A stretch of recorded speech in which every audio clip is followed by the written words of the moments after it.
Luke Thomas in St. Louis, Missouri, just hours before Bellator 138, next to the man who will headline the huge Dynamite show September 19th when he defends his Bellator light heavyweight title against Tito Ortiz, of all names. Liam, how are you doing? I'm good, man. How are you doing? All right, so when they came to you with the name Tito Ortiz, was that – actually, let me ask a question. When they said we got a title contender for you, did the name Tito Ortiz ever go through your mind, like that was going to be the guy?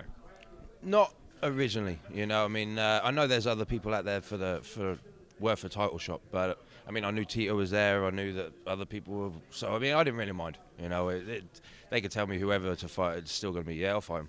Did you think it might be like Phil Davis? Were you thinking like no? You weren't thinking. Who were you thinking? I don't know. King Mo, Lint Vassell. A rematch with Emanuel Newton. I didn't know what the option is. But that's why they don't leave the matchmaking up to me.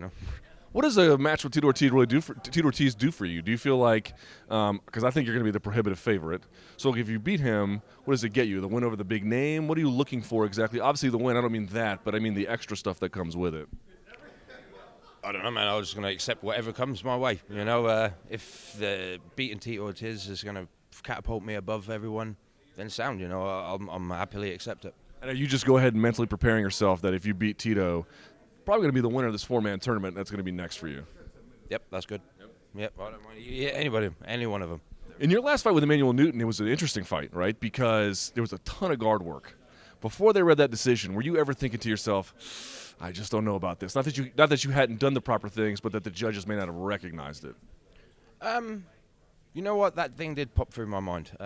I sat there with a smile on my face after the fight, and I was like, I've just done all this, and I know what I've done, and the judges are going to, because of this whole wrestling bullshit, But then when the judges turned around and said they'd give a decision to me, I was happy, but I knew I'd done enough to win the fight, but it was just nice for the judges to recognise that as well. As for the face of being shocked and surprised, man, I just won the world title, so that was what my feeling was. Who do you think has some of the better guards in MMA? Like when you watch MMA, you're like, I really like this guy's guard. You know what? I watched the UFC in Mexico, and I think it was Yair Rodriguez. I can't pronounce his name. That kid was something special. I enjoyed watching him fight. So, but yeah. When people talk about your guard, they always say, like, well, he's got an amazing guard. He obviously got a great jab. But, he's got a good guard because his wrestling's not there. How do you respond to that criticism? Like, are you focusing on your guard and not on the wrestling, or on the guard because you don't feel like you can get as good in the wrestling? What's your response? That's the first time I've ever heard anything like that before. I realise you spot your own weaknesses. You know your area of mistakes. When I had that fight, I knew wrestling was one, strength and conditioning was another one. So I've added them to my arsenal. I've been back in the gym now for the last 6 weeks, I think. Wrestling, strength and conditioning. I've been doing a lot more and changing my game around. So I'm going to be very well prepared. Is it true you do some training out of Henzo's? I do all my training at Henzo's and Church Street. Oh, and Edge Wrestling.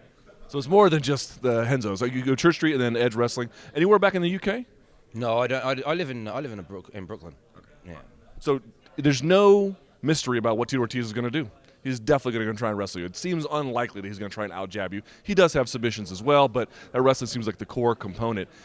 Is this a good chance to say, whatever you saw in Emanuel Newton, I can totally shut this down? Do you feel like there's a comfort level knowing the sort of singularity of Tito Ortiz's offense? Yeah, I think I knew exactly what he was going to do, so it's easier to train for. You kind of know what you're expecting. But again, this is MMA.